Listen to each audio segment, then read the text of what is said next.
हम फिर आपके बीच में आ गए हैं।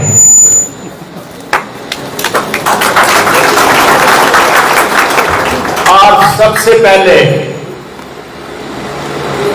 जो यहाँ पे लोग बैठे हुए हैं, जो इस सभागार में बैठे हुए हैं, मैं उनसे सच्चाई से ये पूछना चाहता हूं कि क्या हमने टिकट ठीक दिया है? बिल्कुल। सारे हाथ खड़ा करके बताएं। ये तो ठीक है जी, टिकट हमने ठीक दिया है। ये तो ठीक है जी।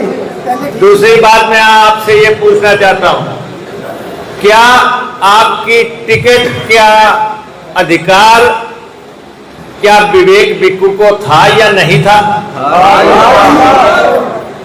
और मैं अब मंच पे जो हमारे नेता लोग बैठे हैं जो टिकट मांग रहे थे, मैं इनसे पूछना चाहता हूं क्या टिकट का अधिकारी विवेक बिक्कू था या नहीं था? अपने मन पे हाथ रख के आप भी सब लोग बताएं।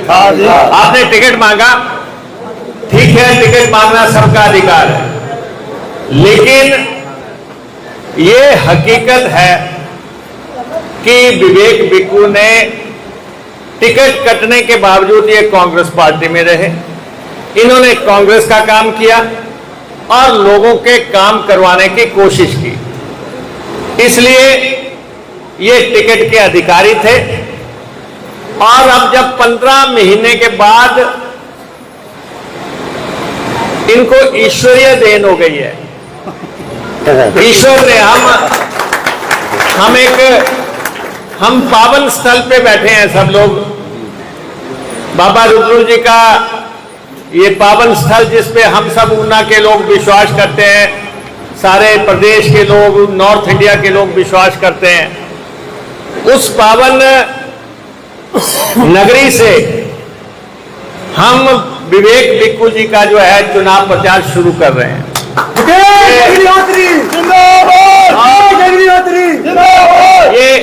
ये हमारी मान्यताओं का स्थान है और ईश्वर ने 15 महीने बाद ही इनको मौका दे दिया।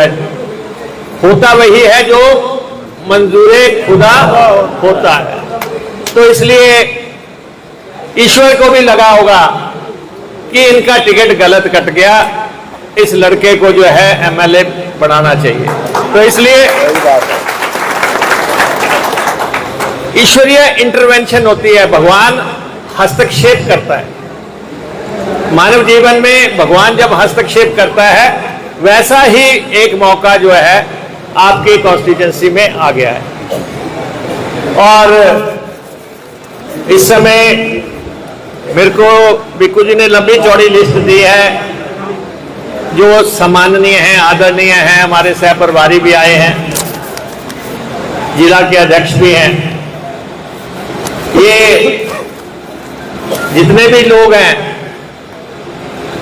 इन सब के नाम बिक्कू जी ने ले दिए, इन्होंने वो नाम ले दिए और मेरी तरफ से कॉपी टू ऑल है। वो सबको जो है मेरी तरफ से भी जो है सम्मान है। और अब जहां तक चुनाव की बात है, बड़ा खुशगवार माहौल है। चुनाव किन परिस्थितियों में हो रहे हैं, चुनाव की नौबत क्यों आई, ये हमें बार बार आपको बताने की जरूरत नहीं है। सब पता लग गया है। कुटलहड़ कॉन्स्टिट्यूंसी को कांग्रेस पार्टी ने 32 साल के बाद जीता, 32 साल के बाद, और उसको फिर ग्रहण लग गया। 32 साल के बाद जीता, 15 महीने में ही ग्रहण लग गया। और भुट्टो जी को आपने यहां से चुना था, वो एमएलए बने, पहली दफा के एमएलए थे। राजनीति में पांव बड़े फूंक फूंक के चलाने पड़ते हैं। मैं 25 साल से एमएलए हूं, तो ऐसे मेरे को तो 150 पार्टियां बदल देनी चाहिए थी। लगातार 25 साल से मैं आपके साथ की कॉन्स्टिट्यूंसी को रिप्रेजेंट कर रहा हूं। अच्छा समय भी आता है, बुरा समय भी आता है, घुटन भी होती है, खुशी भी होती है, बहुत तरह का माहौल होता है, वो सब बर्दाश्त करना पड़ता है। लेकिन ये कि जी, और एमएलए बनना कोई आसान काम नहीं है मित्रों। पहली दफा भुट्टो जी एमएलए बने, आसानी से बन गए, तो उनको लगा एमएलए बनना तो बड़ा आसान काम है, मैं गया और वोट मिल गए। अब जब उन्होंने छोड़ा तो अब उनको पता लग रहा होगा कि एमएलए क्या चीज है। अब महसूस हो रहा होगा कि एमएलए कैसे बनता है। और आप सब लोगों ने भी बता देना कि एमएलए होता क्या है। पहली दफा एमएलए बने हमारे दोनों भाई यहां के, गगरेट में और कुटलैड़ में, और पहली दफा ही जो है प्रदेश की राजनीति को संचालन करना चाह रहे हैं। भाई आप पहले अपना घर तो संवार लो, अपने घर में कुर्सी पे तो ढंग से बैठ जाओ, फिर देखेंगे कि क्या समय आता है। मैं आज भी आपको बताता हूं, मैं 25 साल के एमएलए होने के बावजूद हरोली के लोगों से आज भी डरता हूं। भिक्कू जी को भी मेरी ये राय है, एमएलए ये बन जाने हैं, ठीक माहौल है, इन्होंने एमएलए बन जाना। लेकिन ये जरूरी नहीं है कि सारी दुनिया की मीटिंगों में जाना है, दिल्ली जाना है, शिमला जाना है, फलां जगह जाना है। अपना घर ठीक होगा तो सब लोग कुटलैड़ आएंगे। अपना घर ठीक होगा, अपनी जमीन पुख्ता होगी तो ढूंढते हुए आएंगे टॉर्च लेके। मेरे को भी आते हैं हरोली से ले जाने के लिए, क्योंकि सबसे बड़ी जनता जनार्दन है, जिसके पीछे कई लोग मुझे कहते हैं कि मुकेश अग्निहोत्री ने हरोली के लिए ये काम कर दिया, फलां काम कर दिया। तो भाई आप देखो कि ये जनता है, ये पब्लिक है। इन्होंने तो बड़े बड़े लोगों के मुख्यमंत्री का तिलक होने से पहले छीन लिया, मुख्यमंत्री नहीं बनने दिए। तो इसलिए सबसे सर्वोच्च जो है ये पब्लिक है। और इसलिए दो राय मेरी बिक्कू को पहले भी मैंने कहा, आप भी कहा, इसको भी बड़े रगड़े लग गए। वैसे बन जाना था इसने 5-10 साल पहले, लेकिन अब पूरी तरह कड़ के बन रहा है। और विधानसभा की दहलीज, विधानसभा की चौखट पार करने के बाद जो जिम्मेवारियां होती है, एक तो जो लोग आपके मुकाबले में टिकट मांगे, ये कई लोग हैं, और लेकिन जब पार्टी ने टिकट का फैसला कर दिया, आपको तन मन धन पूरी ताकत के साथ जो है इनका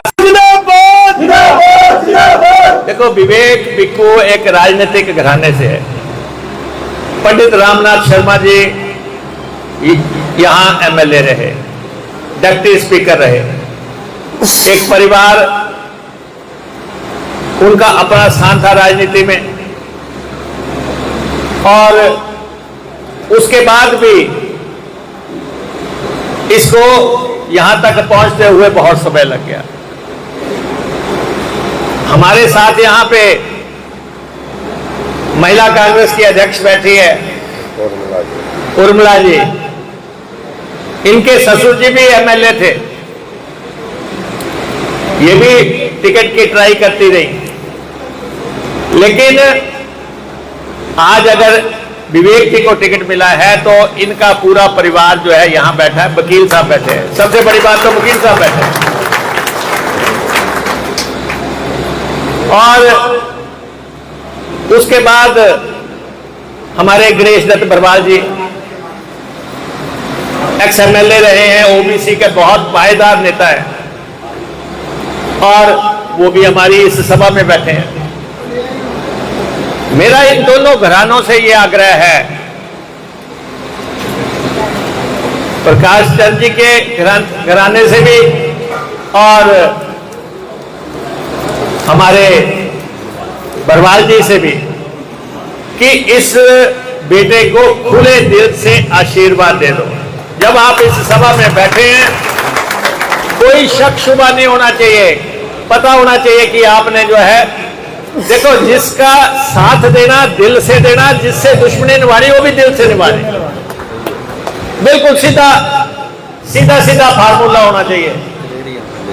और इस बात को वैसे हर तरफ पंडित ही पंडित खड़े हैं, आप जहां भी देख लो, बरसर में भी खड़े हैं, कुटलैड में भी खड़े हैं और धर्मशाला में भी खड़े हैं। धर्मशाला पार्लियामेंट पे दो पंडित खड़े हैं। हर तरफ आप जहां भी देख लो, गगरेट में भी पंडित ही पंडित है। तो अपने पंडित को सबसे ऊपर कर देना, अपने के सबसे ऊपर कर देना है। हर तरफ इस बार जो है ऐसा माहौल है। और मैं इसी बात पे फिर से आपको ये कहता हूं कि देखो, आपने 5 साल के लिए कांग्रेस का एमएलए चुना था, 15 महीने में चला गया। क्या सोच रही, क्या बात हुई, हम उसमें नहीं जाना चाहते। हम ये चाहते हैं कि जो हमारे बाकी के 45 महीने हैं वो हमारे थे। 60 महीने के लिए आपने चुना था, वो 45 महीने हमारे हैं और हमें वापस दीजिए। ये हम जनता के दरबार में आए हैं, ये हमारा टाइम था और हम 45 महीने में आपको वो सब करके देंगे जो आपको रिक्वायर्ड है, जो आपको रिक्वायर्ड है। हालांकि आपके इलाके से बहुत लोग मेरे पास आते हैं, कहते हैं कि जी हम तो अगर हरोली में होते अच्छे होते, लेकिन बीच में नदी आ गई, नदी की गए और फिर काम होने लगेंगे तो आपको लगेगा कि हमारा चयन बिल्कुल सही है। वैसे भी अब हम आपके साथ रिश्ता जोड़ रहे हैं, आपके साथ, आपकी कॉन्स्टिट्यूएंसी के साथ एक जाना है, कहीं और जाना है, तो इसलिए वो पुल कई बार मैंने देखा भाजपा ही कहते हैं कि ये पुल हम बना रहे हैं। अरे कभी रात के अंधेरे में सोचा भी था कि यहाँ पुल निकल सकता है? आपने तो साल विधानसभा में कहा, हमने वायदा किया था, मेरी घोषणा थी, मेरा प्रॉमिस था जनता से, और हमने पहले साल में ही सैंक्शन कर दिया। और दूसरा, पानी का महकमा मेरे पास है और लोअर कुटलैड में जो पानी की प्रॉब्लम है उसके लिए जो है 46 करोड़ रुपए की योजना हम बना रहे हैं, ताकि आपके निचले कुटलैड में पानी की दिक्कत जो है वो ना रहे। वो तो पूरे जिले में नहीं रहेगी। हमने ऐसे हिसाब से प्लानिंग की है, लगभग अकेले जिले में, ऊना अकेले जिले में 2000 करोड़ रुपया पानी पे खर्च रहे हैं।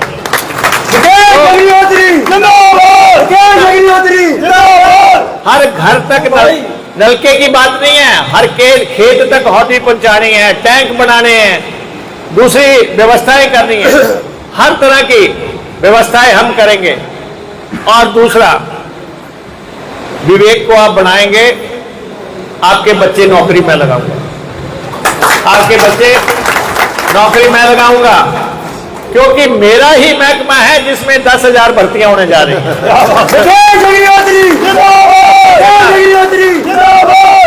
और 10,000 भर्तियां होने जा रही हैं। आपने देखो, सारी प्रक्रिया पूरी हो गई है और भर्ती का दौर शुरू हो गया है। आपके भी यहां भर्ती हो जानी थी, मैंने इसलिए रोकी, मैंने कहा विवेक को आने देते हैं। तो इसलिए इलेक्शन के बाद वायदा है, ये हमारे नेता राहुल गांधी जी का वायदा है कि नौकरियां देनी है। प्रियंका जी आई थी, उन्होंने कहा था कि नौकरियों पे काम करना है, तो हम नौकरियों पे काम कर रहे हैं। लगभग 350 ड्राइवर बस इस प्रदेश में आपने देखा, ऑपरेशन लोटस फेल हुआ फेल के नहीं हुआ, पूरा फुल प्रूफ काम उन्होंने किया था। फुल प्रूफ उनका काम था कि हमने सरकार गिरा देनी है, और सरकार गिराने के लिए उन्होंने राज्यसभा का समय चुना। अब आप देखो कि बीजेपी एक राज्यसभा की सीट हमारे से छीन के ले गई, इसमें कोई दो राय नहीं है कि राज्यसभा हमारी थी, वो छीन के ले गए। लेकिन उसके मुकाबले में नुकसान आप देखो कितना है। एक राज्यसभा के चक्कर में 9 एमएलए बेचारे सड़कों पे आ गए, 9 लोग सड़कों पे आ गए।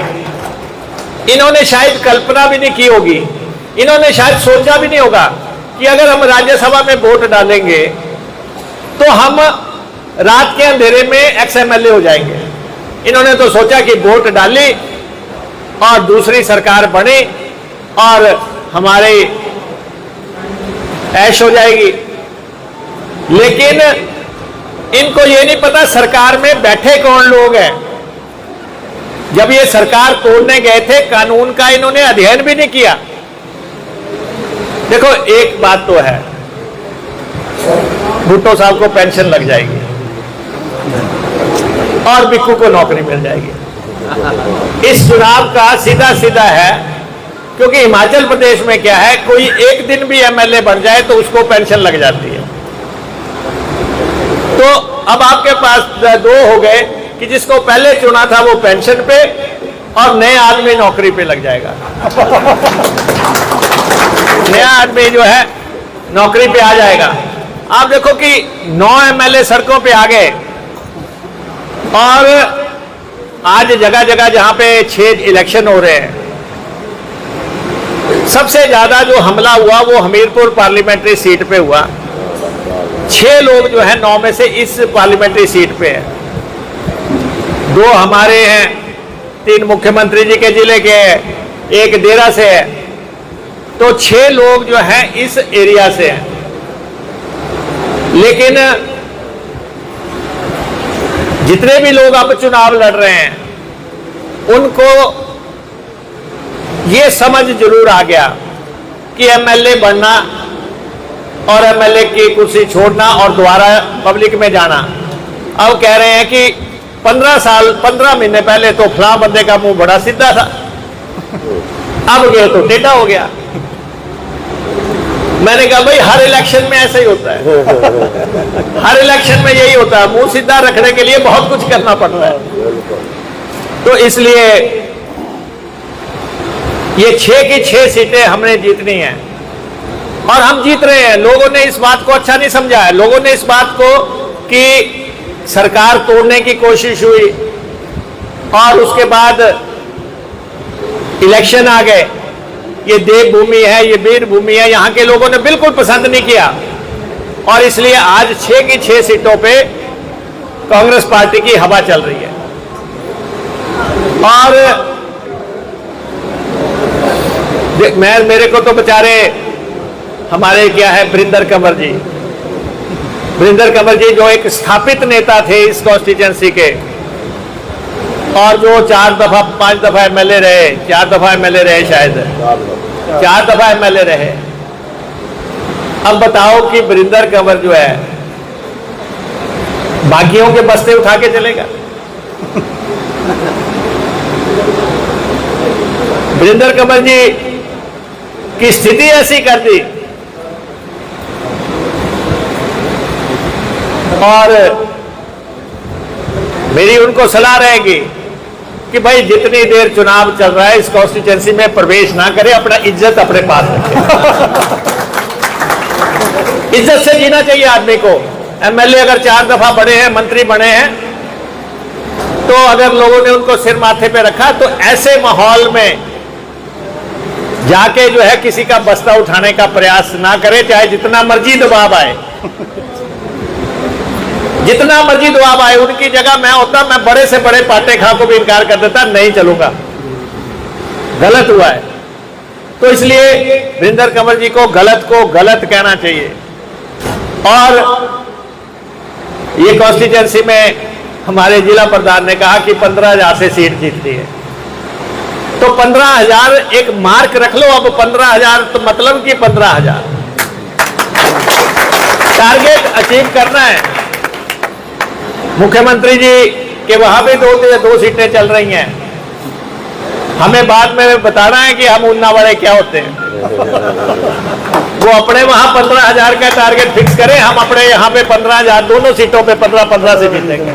ये दोनों सीटें हम मार्जिन से जीतेंगे। और कांग्रेस पार्टी में कोई लड़ाई नहीं है, प्रदेश कांग्रेस में कोई लड़ाई नहीं है, कोई कुर्सी की लड़ाई नहीं है। ये फैसले हाईकमान के फैसले होते हैं। उन्होंने जो फैसले किए हम उसके मुताबिक काम कर रहे हैं। जैसे ही सरकार आपके सामने के बात आई और मेरे घर में तो ट्रेजेडी हुई थी, एक वोट की जरूरत थी इनको 9 से 10 करने की, लेकिन मैंने जाके वोट डाला, 10वीं वोट नहीं होने दी। तो सबसे बड़ी पार्टी है, पार्टी से ऊपर कोई नहीं है। और हमने पहले साल के दौरान जो काम किए हैं, हमने कर्मचारियों को ओपीएस दी, ओपीएस हमने दी कर्मचारियों को। 1,36,000 कर्मचारियों को हमने पेंशन का अधिकार दिया। जब तक जिएंगे तब तक उनको पेंशन लगेगी, जब तक वो दुनिया में। एक आंगनबाड़ी बहन मेरे को मिली, कहती मेरी पेंशन जो थी 4,000 लगी थी, आपने पेंशन का तरीका बदला और वो पेंशन 40,000 हो गई। एक सज्जन मेरे को मिले, अनाथ आश्रम में रह रहे थे, जैसे ही पेंशन लगी बेटा जो है आ गया कि चलो पिताजी घर वापस चलो। आपका हमने अनादर किया, बड़ा गलत हो गया, लेकिन आपकी जगह घर पे ही है, क्योंकि नजर आ गया कि पिताजी को 40-50 हजार पेंशन लग रही है। तो वो सम्मान हमने दिया 1,36,000 कर्मचारियों को, वो भी उस स्थिति में दिया जब मोदी ने इनकार कर दिया कि हम पेंशन नहीं देंगे। जब जयराम ने कह दिया कि हमारी हाईकमान ने कह दिया पेंशन दी नहीं जा सकती है, हमने कहा हम देंगे और हमने दी। और हम इस पेंशन के अधिकार को कानूनी आकार देंगे। हम विधानसभा में अभी हमने एडमिनिस्ट्रेटिव ऑर्डर से किया, हम कानूनी ऑर्डर से विधानसभा में कानून पास करके हिमाचल के कर्मचारियों को हमेशा के लिए पेंशन के अधिकार दे दें।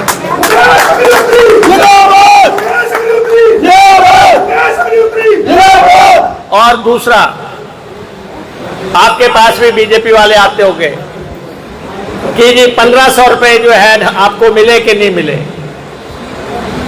और अब तो बीजेपी वाले ये कहते हैं कि हमने पार्टी छोड़ी इसलिए इनको 1,500 दे रहे हैं। लेकिन हमारा ये घोषणा थी कि महिलाओं को 1,500 रुपया देंगे। जब हमने ये विधानसभा में घोषणा की थी, बहुत लोगों ने आवाजें उठाई कि मुकेश अग्निहोत्री ने गलत घोषणा कर दी। हमने कहा कि हम 1,500 रुपया देंगे। आज जब हम उसकी हमने नोटिफिकेशन जब हमने की, उसके बाद जयराम समेत सारी बीजेपी इलेक्शन कमीशन के पास चली गई कि ये 1,500 रुपया महिलाओं के खाते में डालने से रोका जाए। ये इनका चेहरा है, आपके सामने आ गया। एक बार नहीं 2-3 बार आ गया। बड़े दिन क्या है, 4 जून के बाद भी हमारी सरकार है। ये तो ऐसे चक्रव्यूह में फंस गए हैं कि इनके पास 25 एमएलए हैं और हमारे पास 34 एमएलए हैं। इनके पास 25 हैं। पहले कह रहे थे कि हमने 25 से भी रिजाइन कराना। भाई करा दो ना, करा दो। आपने घोषणा की कि सरकार 5 साल चले तो ये 35 माह में दे दो। तो क्योंकि वो तो पहुंच ही नहीं सकते 35, उनके तो 25 रहने हैं। उनको 1 मिलेगा 26 हो जाएंगे, 2 मिलेंगे 27 हो जाएंगे। लेकिन 3 इंडिपेंडेंट जिनके ऊपर तलवार टंगी है वो भी बाहर आया, उसने 35 पर उसने। तो इसलिए आप बिक्कू का आप समर्थन करें और जो भी आपकी कॉन्स्टिट्यूएंसी के मसले हैं हम तो पड़ोसी हैं, हम पड़ोसी हैं। कहते हैं कि रिश्तेदार अच्छा ना भी हो तो चल जाता है, लेकिन पड़ोसी अच्छा जरूर है। सबसे पहले पड़ोसी की जरूरत पड़ती है आपको। कभी भी घर में कुछ ऊंच नीच हो जाए, आप कहते हैं यार साथ का दरवाजा खटखटाओ। तो अच्छा पड़ोसी चाहिए। हम तो अच्छे पड़ोसी हैं, आप भी अच्छा पड़ोसी दे दो, आप भी एक अच्छा पड़ोसी दे दो, ताकि अच्छा काम हम मिलजुल के करेंगे। और मेरी शुभकामनाएं बिक्कू के साथ है, मेरा साथ बिक्कू के साथ है। स्पष्ट तौर पे कोई भी अफवाह, कोई भी साजिश किसी भी तरह से जो है, पूरी तरह जो है हम इसको इस दफा विधानसभा में पहुंचा के रहेंगे। चाहे हमें ऐसी मीटिंगें करनी पड़े, आज भी हमारी 3-4 मीटिंगें सारी करेंगे, और चाहे हमें घर घर जाना पड़े, लेकिन माहौल बड़ा खुशगवार है। लोग, मैं आपसे तो दिन के अजाले में मिल रहा हूं, लेकिन ऐसे बहुत है जो मेरे को रात के अंधेरे में भी मिल रहे हैं। बहुत आ रहे हैं, बोल रहे हैं कि जी 35 माह हम देंगे, चिंता मत करो, ये हम देंगे। इसलिए एक बार फिर से आप सब लोग इतनी संख्या में आए। आप सब लोगों ने सिर्फ अपनी वोट नहीं डालनी है, अपने पूरे परिवार की वोट नहीं डालनी है, पड़ोस की डलवानी है, मोहल्ले की डलवानी है। और आपको जो हमने जो एमएलए दिया था, उसकी वजह से जो असुविधा आपको हुई, जो एमएलए हमारे यहाँ पे चुने गए थे, उसकी वजह से कुटलैहड़ की जनता को जो असुविधा हुई, उसकी हम आप लोगों से माफी मांगते हैं। हम आगे से जो है सोच समझ के फैसले करेंगे। इसलिए हमने इसीलिए बड़ा सोच समझ के फैसला किया कि हम विवेक को टिकट दे रहे हैं। इनका विधानसभा में पहुंचना निश्चित है। गाड़ी विवेक की चल पड़ी है, जिसने चढ़ना है चढ़ जाओ, नहीं तो रह जाओ, नहीं तो रह जाओ। इस गाड़ी पे चढ़ जाओ, चाहे वो हमारे प्रधान लोग हैं, चाहे हमारे बीडीसी लोग हैं, चाहे जिला परिषद के लोग हैं। 45 महीने का बड़ा लंबा समय होता है, 5 लोग हैं। गाड़ी स्टार्ट हो गई है, गियर में पड़ गई है, चढ़ने वाले चढ़ जाओ, नहीं तो बाद में आओगे कि नहीं जी हम भी थे, जी हम इधर खड़े थे, हम वहां खड़े थे। ये जो खड़े थे सामने खड़े हो जाओ छाती तान के, ये मैं कहना चाहता हूँ। इसलिए जो हमारा प्रचार शुरू, हमारे प्रभारी आए हैं, हम इनका स्वागत करते हैं यहाँ पे कि ये भी बिक्कू जी के प्रचार में शामिल हुए। राणा रणजीत सिंह जी हमारे बड़े ही पायदार प्रधान हैं, जो जिला अध्यक्ष है पूरे प्रदेश में। हमारे एक बहुत ताकतवर और अच्छे अध्यक्ष यहाँ पे है। अशोक ठाकुर जी भी है यहाँ पे, हमारे सेक्रेटरी है। सबसे लंबा कैरियर है इनका पॉलिटिक्स का, यूथ कांग्रेस से चले आए। और इधर हमारे पीछे कहेंगे मोदगिल जी, मोदगिल जी भी हमारे सेक्रेटरी है। और आपने भी जो है पूरे ब्राह्मण होने का फर्ज निभा देना ढंग से। प्रवीण जी भी है यहाँ पे। इनके मंदिर को जो है बीजेपी वाले छीन रहे थे, लेकिन ऊपर वाले को मंजूर नहीं था, तो आज भी इनके पास है और इन्हीं के पास रहेगा। ईश्वर फैसला करता है। अभी मेरे को कोई कह रहा था कि जी मंदिरों की बात आ रही थी। आपकी कॉन्स्टिट्यूंसी जो है, आपकी कॉन्स्टिट्यूंसी तो ईश्वर की कॉन्स्टिट्यूंसी है। यहाँ बाबा रुद्र जैसे स्थान हो, यहाँ पे जो है बाबा बाल जी जैसे स्थान हो, यहाँ योगी पंगा जैसे स्थान हो, यहाँ बनोड़े महादेव जैसे स्थान हो, यहाँ हमारे पीर निगाह जैसा स्थान हो, यहाँ हमारे सदाशिव जैसे स्थान हो। आपका तो ईश्वर का आशीर्वाद है। और अभी हमने बनोड़े महादेव में वहाँ काम करवाने के लिए 25 लाख रुपया दिया अभी, और पानी की स्कीम वहाँ बना रहे हैं। बाबा बाल जी के आश्रम ठीक करने के लिए हमने अभी 25 लाख रुपए दिया। और इसलिए हम सब लोग भगवान में विश्वास रखते हैं। और आप सब लोगों से ये आग्रह है कि इस पावन धरती को जो हल्का सा दाग इस बार लगा है, उसको पूरी तरह रिन पाउडर से जो है धो के, वॉशिंग मशीन में धो के विवेक शर्मा जी को शिमला विधानसभा पहुंचाएं। आप सबका बहुत बहुत धन्यवाद।